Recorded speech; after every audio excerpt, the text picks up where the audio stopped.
कैसे हैं आप लोग? उम्मीद करता हूँ आप अच्छे से होंगे और आपने हमारा पहला लेक्चर देख लिया होगा। आज हम लेक्चर नंबर 2 पर बात करेंगे। पहले लेक्चर में हमने धातुओं के भौतिक गुणों के आधार पर, रासायनिक गुणों के आधार पर जो डिफरेंसेस होते हैं, जो अंतर होते हैं, उसके ऊपर बात की। साथ साथ में हमने ये भी प्रूव किया कि किस तरीके से आप साबित कर सकते हैं कि धातुएं ऊष्मा की सुचालक होती है। तीसरी बात, हमने कुछ अपवादों के बारे में भी पढ़ा और धातुओं के बारे में बेसिक जानकारी प्राप्त कर ली थी।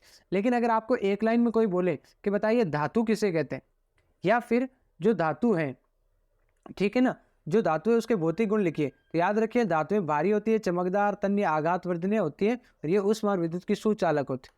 ठीक है ना, ये हमने पिछले लेक्चर में भी कर लिया था और इस सवाल में भी मैं बता रहा हूँ। भारी का मतलब आप समझते हो, चमकदार का मतलब समझते हो, तन्य का मतलब होता है कि जब आप धातुओं को पीटते हो और पीट कर आप उनसे क्या कर लेते हो, पतले तार के रूप में बना सकते हो, तब उसे कहते हैं आपका तन्यता का गुण। यानी धातुओं को एक पतले तार के रूप में खींचने की जो क्षमता होती है, जो दक्षता होती है, उसे अपन कह सकते हैं तन्यता। और आघातवर्धनीय का मतलब होता है धातुओं को पीट पीट कर आप पतली चादर के रूप में बनाना। हम डेली लाइफ में बहुत सारे एग्जाम्पल देख लेते, ठीक है ना। और ऊष्मा और विद्युत की सुचालक का मतलब हो गया कि अगर आप किसी धातु के एक सिरे पर ऊष्मा या विद्युत का चालन करोगे तो वो दूसरे सिरे तक, या फिर कहें कि पूरी धातुओं में पहुंच सकती है। अगला आता है धात्विक चमक का क्या मतलब है। अब धात्विक चमक का मतलब क्या हो गया, धातु की सतह चमकदार होती है, इस गुण धर्म को ही क्या कहते हैं, धात्विक चमक कहते हैं।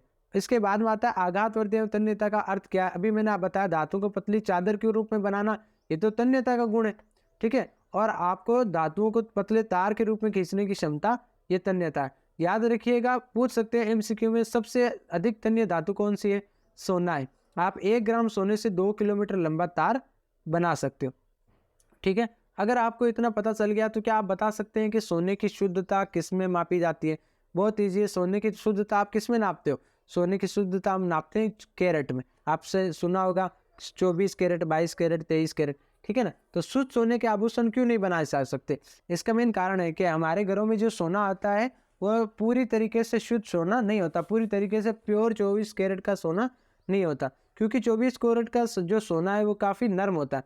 इसलिए आभूषण बनाने के लिए वो बिल्कुल उपयुक्त मेटल नहीं होता, वो मेटल नहीं होते। इसलिए इसको कठोर बनाने के लिए या तो उसमें चांदी डाल देते हैं या थोड़ा सा तांबा मिला दिया जाता है। भारत में अधिकांश जो हमारे घरों में आता है वो 22 कैरेट का सोना काम में आता है। और 22 कैरेट का मतलब ये हो गया कि उसमें 22 भाग जो हैं वो तो है शुद्ध सोने के, और जो 2 भाग है वो उसमें या तो तांबा मिलाया है या फिर उसमें चांदी मिलाई है। चलिए अगले क्वेश्चन की तरफ चलते हैं। उसके बाद में आता है अति शुद्ध सोना कितने कैरेट का होता है। मैंने अभी आपको बता दिया, अति शुद्ध सोना कितने कैरेट का होता है, 24 कैरेट का होता है। उसके बाद में ध्वनिक यानी सोनोरस धातुएं क्या होती है। धात्विक या ध्वनिक का मतलब होता है कि जो धातुएं कठोर सतह से टकराती है तो उसके बाद में आवाज़ आती है, इसे बोलते हैं ध्वनिक या सोनोरस।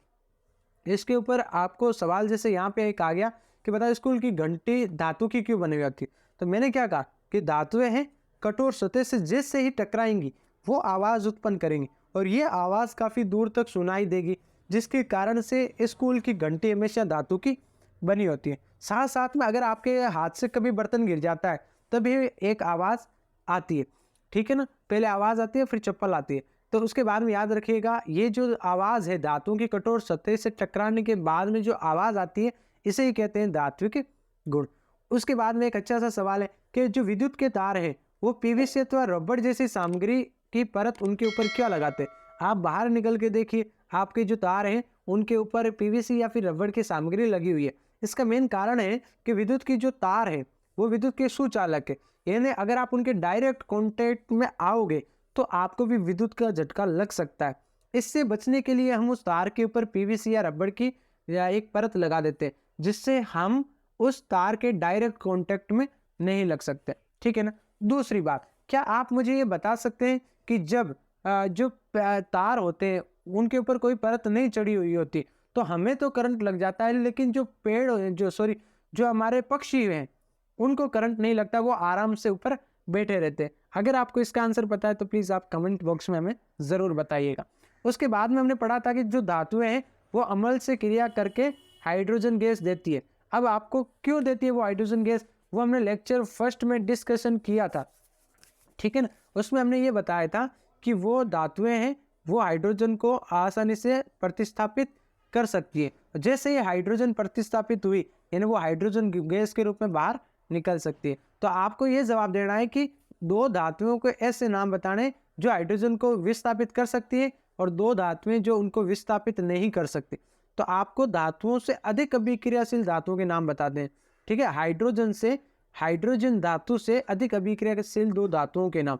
तो पहला आता है मैग्नीशियम और जिंक, ये आपके हाइड्रोजन को विस्थापित कर देती है। और ये जो कॉपर और जो सिल्वर है ये हाइड्रोजन को विस्थापित नहीं कर पाती। क्यों? क्योंकि इनकी अभिक्रियाशीलता हाइड्रोजन से कम होती है। उसके बाद में दो धातुओं के नाम बताइए जो प्रकृति में मुक्त अवस्था में पाई जाती है। यह एक हो जाएगी गोल्ड सोना और दूसरी हो जाएगी प्लेटिनियम। ये ऐसी धातुएं हैं जो प्रकृति में मुक्त अवस्था में पाई जाती है। याद रखिएगा जब अपन आयनों का सांद्रण करेंगे आगे चलकर, ठीक है ना, तो उसमें अपन बात करेंगे कि या तो कार्बोनेट के रूप में मिलते हैं या फिर सल्फाइड एस के रूप में धातुएं हमें मिलती है। तो लेकिन दो धातुएं ऐसी भी है जो प्रकृति में मुक्त अवस्था में मिलती है और वो है सोना और प्लेटिनियम। आगे चलते हैं अपने नेक्स्ट क्वेश्चन की तरफ। अच्छे से सवाल है, कोई भी सवाल आपको ऐसा नहीं लगेगा कि ये परीक्षा की दृष्टि से इंपॉर्टेंट नहीं है, सारे सवाल इंपॉर्टेंट है।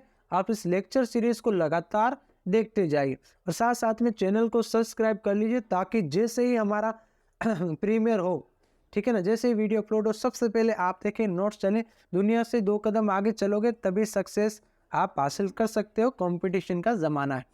उसके बाद में है दो ऐसी धातुएं लिखाई का नाम बताइए जिनको हथेली पर रखते ही वो पिघलने लगती है। तो एक है गैलियम और एक आएगा आपका सीजियम। ये दो ऐसी धातुएं जिनको आप हथेली पर रखोगे तो ये पिघल जाएगी क्योंकि इनका गलना काफ़ी ज़्यादा कम होता है। मैंने आपको ये बताया था कि धातुओं का गलना काफ़ी ज़्यादा होता है, लेकिन ये दो आपके एक से अपवाद उनमें शामिल आप कर सकते हो। उसके बाद में याद रखें हम बात करें धातुओं की, ऐसी धातुओं के उदाहरण दीजिए जो कमरे के ताप पर द्रव अवस्था में होती है। डिस्कस कर चुके पारा, ये द्रव अवस्था में होती है। चाकू से आसानी से काट सकते हो। डिस्कस कर चुके लिथियम, सोडियम और पोटेशियम। याद रखिए ने, के और ली, आप नकली से इसको याद रख सकते हो। उसके बाद में उष्मा की सबसे अच्छी चालक, यानी कि आप धातु उष्मा की चालक तो होती है लेकिन सबसे अच्छी चालक कौन सी होती है ये इंपॉर्टेंट है। एक हो जाएगी सिल्वर, दूसरी हो जाएगी कॉपर, ठीक है ना, ये हमारी होती है उष्मा की सबसे अच्छी चालक। उसके बाद में आता है उष्मा की कुचालक धातुएं। याद रखिएगा लेड और मरकरी ये उष्मा की कुचालक धातुएं होती है। उसके बाद में उन 3 धातुओं के नाम बताए जिनसे आप सिक्के बना सकते हो। चलिए, कॉपर के सिक्के बना सकते हो, चांदी के सिक्के बना सकते हो और सोने के सिक्के भी आप बना सकते हो। और सबसे कठोर प्राकृतिक पदार्थ कौन सा है डिस्कस कर चुके हैं। बच्चे को पता है कि हीरा सबसे कठोर प्राकृतिक पदार्थ है, ठीक है ना। अब चलते हैं अपने नेक्स्ट क्वेश्चन की तरफ। उसके बाद में आता है आज का अपना नेक्स्ट क्वेश्चन, या आगे इसी को कंटिन्यू करते हैं। और ये आ रहा है आपका कौन सा, कि ए धातु जो कमरे के ताप पर द्रव अवस्था में होती है कौन सी होती है, ब्रोमीन, डिस्कस कर चुके हैं। विद्युत की सुचालक ए धातु कौन सी है, ग्रेफाइट, डिस्कस कर चुके हैं। वह ए धातु जो चमकीली होती है कौन सी है, आयोडीन, डिस्कस कर चुके हैं। ये सारी बातें हमने लेक्चर 1 में देख ली थी और अभी हमने इनको अलग से भी देख लिया होगा, ठीक है ना। आप एक काम कीजिए, आप पहले इस चैनल को सब्सक्राइब कीजिए, ठीक है ना। जैसे ही आप चैनल को सब्सक्राइब करेंगे तो आपको नोटिफिकेशन है वो सबसे पहले मिलेगा, ठीक है ना। याद रखिएगा ये चैनल आपके लिए जितना इंपॉर्टेंट होने वाला है मुझे नहीं लगता साइंस के फील्ड में अभी तक कोई ऐसा चैनल होगा। आज के लिए बस इतना ही। पढ़ते रहिए, मुस्कुराते रहिए। Signing off.